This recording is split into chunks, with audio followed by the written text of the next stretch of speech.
This is Lisa Johnstone at Henneque. Do you see the date there? It says May 13, 2018. She is talking about the RCMP harassing her. It's because they had the cell phone. I got a call earlier tonight. Somebody asked me how they acquired the cell phone. When Brennan Henneque's vehicle hit the ditch, the airbag went off and a bunch of stuff went flying out. This car started on fire. He was totally intoxicated. He was trapped under the airbag, and then the exhaust and stuff smothered him. He passed out, and then he burnt. The fire crew was there that morning. These people know that. Bruce Henneque is their nephew. He took the phone from outside of the car and he gave it to the family. And the police corroborate that. Anthony Williams, who is another firefighter, corroborated that morning. And then the Saskatchewan Crown prosecutor led them in another direction. This is proof that they are complaining that the RCMP are there harassing them. They were there asking for the cell phone. This was also after the inquest. This is what Lisa Johnstone of Henneque again blaming the police and saying that they couldn't apologize because they were fucking wrong when they knew they were lying that whole entire time. This is Jared of Henneque at the top. It says, as a father, I'm plagued with sleepless nights, missing my boy, reading his last messages.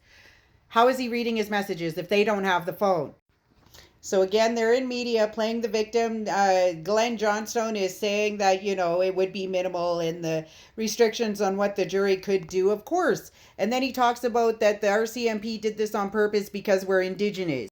This states in media, that's my daughter. She was 16 years old. That is child abuse here in Saskatchewan. So again, Professor or Inspector Yu, he was never charged with assault. He was asked why Johnstone and Henneque's cell phone records were never obtained by the Major Crime Unit. And at the bottom it said his father's name and they were not provided by the father. And why not? Again, another excerpt out of media. So I don't understand how they screwed it up with the phone and not being able to acquire the phone or the phone record. But yet, Miss Henneque was getting messages from her assailants, from the murderers. Check out the dates on here. This is August in 2018. They got the preliminary report August in 2018, and this is where all of this came from.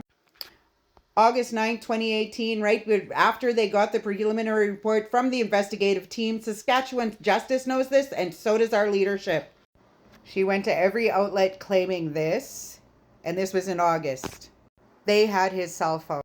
This was the piece of evidence they gave to my child in the courtrooms. Again, it says Marasti was adamant that she sent a third message asking where he was and if everything was okay.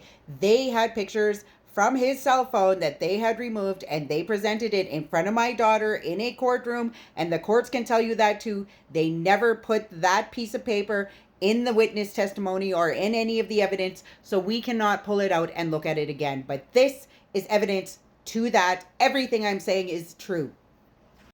I also said that they were posting weapons that were illegal. They cannot be posted on buy and sell pages. This is Lisa Johnstone Henneque, the same family that was uttering threats to us and telling us that they were going to kill our kids, and they yield weapons as such. They were keeping track of me on everything. This is her posting and tagging and blah, blah, blah, blah, blah, right? And thank you for that, because that was the complaints commission. That was the private meeting that chief had, and she was completely fucking pissed off about it. And I'm glad you shared it because I got it and it helps my case now. Again, look at the dates on here. August 7th. The other ones were August 9th. She went to them for the first 3 days after they got the preliminary report that said no foul play. Then she decided to use the phone, which would have the app on the cell phone where they could access their son's phone to make these fake fucking messages. And when I asked the RCMP if they found out where these things were dinging from, they said from North Battleford in a hotel room, which was complete fucking bullshit. And I think I'll use the Freedom of Information Act to find this out, because this was from 2018, so it's been 7 years. Again, there's Carla Albert and, making jokes about the NDP and all this other stuff. And that's what I was just posting. Lorenza Sakamoose is Lenny Sakamoose, my ex's daughter. So these are all the things I was up against. I was hated by everybody in his life. They set him up with a fucking Henneque supporter. I'll show you her next.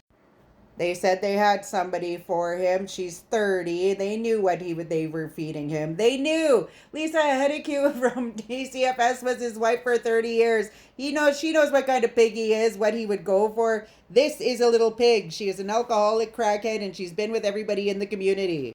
This was our election clerk. She was the one who told me that I didn't have the right to run in the last election. They were all part of it. Again, justice for Brendan Haneke. Like I said, I've been reaching out to these ministries. They do not answer me. This was on Colton Boushie's page, and they were advertising their steak night. This again after all of the fakeness they put out on social media. They got lawyer Eleanor Sunchild to pass this on to the Boushie family, and that's what I mean. They fraudulently played people's emotions and their sympathies, and they were attacking innocent children and families within Attack-A-Coop. Steel Cage Princess is Lisa Johnstone a Henneque. That is an admission when she says them having the phone doesn't help your case at all. And then again, you see Kevin Williams on there. He is a huge supporter as well, part of the band office, part of my assault team. It is civil conspiracy led by these families. So like I said, around August, she went to every news outlet, CTV, the radios, Canadian Radio, Global, everywhere across Canada. And this was all covered up by that administration and our Sask Party administration. Why? Because they have big deals in the mix with Attack-A-Coop, Cree Nation, their partners, and it's all a Henneque. Larry Henneque's uncle, Ray Henneque. Ray Henneque was sister, brother-in-law with Donna Henneque, who was a trustee. Lanny was a trustee at ACTEV at that time. He was our chief's administrative assistant. So there you have our fucking limited partner. There's no conflict of interest here when it's all one family, one bloodline, and then they have the authority to do all of this and cover all of this up, and they've done so. I'm showing Sask Party and everybody, and yet we're still being ignored.